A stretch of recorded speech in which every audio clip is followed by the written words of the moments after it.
Hi, my name is Jay Oza, and I help people who have to give high stakes or high opportunity speech.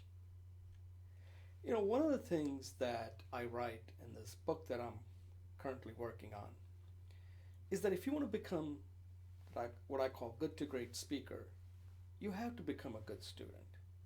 So, what does that mean? That means you got to be looking for examples of good speaking or any tips or techniques that somebody's offering. You got to be attuned to that. You have to be looking for it on internet, whether it's live, one-on-one. It can come from anywhere. You just have to pay attention. So this morning I was watching this news show on MSNBC called Morning Joe, and one of the hosts, Mika Brzezinski, was interviewing, I think, a Time magazine writer named Joe Klein, I believe his name was. And he had done a report, I think, on Hillary Clinton. And she asked an important question to him. Said that, you know, I understand Bernie Sanders' message, and the message is, whether you agree with it or not, is pretty straightforward.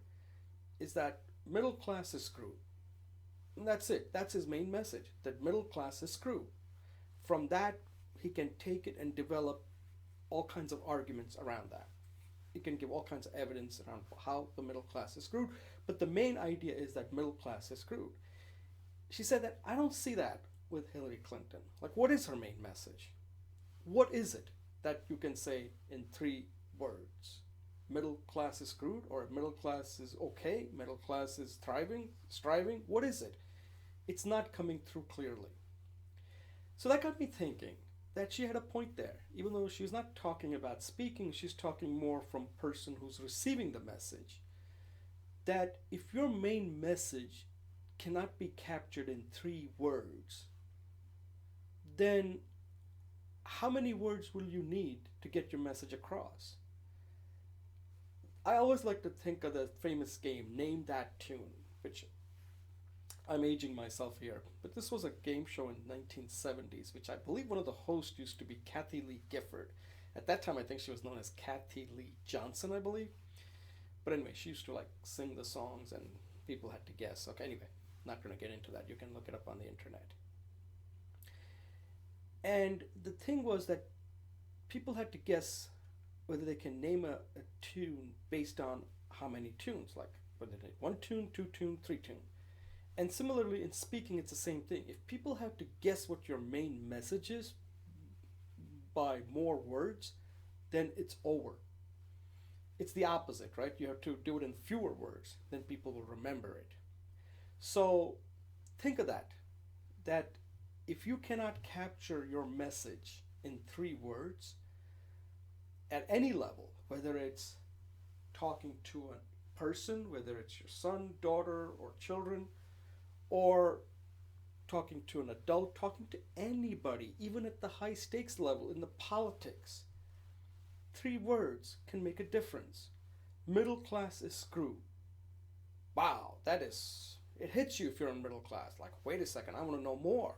And that's what you want. Whatever that three word message is, somebody should be saying, I want to know more. How are they screwed? What does this even mean? If people are not going to say that, then what is it? You need 7 words, 5 words? I mean, a whole 30 seconds, 30 minutes? It's not going to work. People tune out very quickly. With Bernie Sanders, it's hard to tune him out because he gets it right up front. Middle class is screwed. Now you're like, oh, how are they screwed? I need to know this, man. This could be like life or death type of situation if I'm screwed. So think this way. Try 3 words, no more than 5 words, but get that message, the core message, in as fewer words as possible.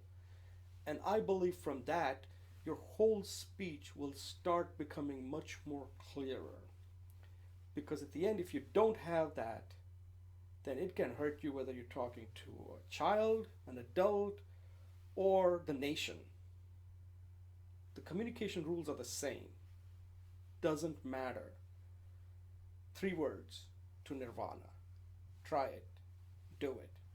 Let me know what you think. And thank you for watching.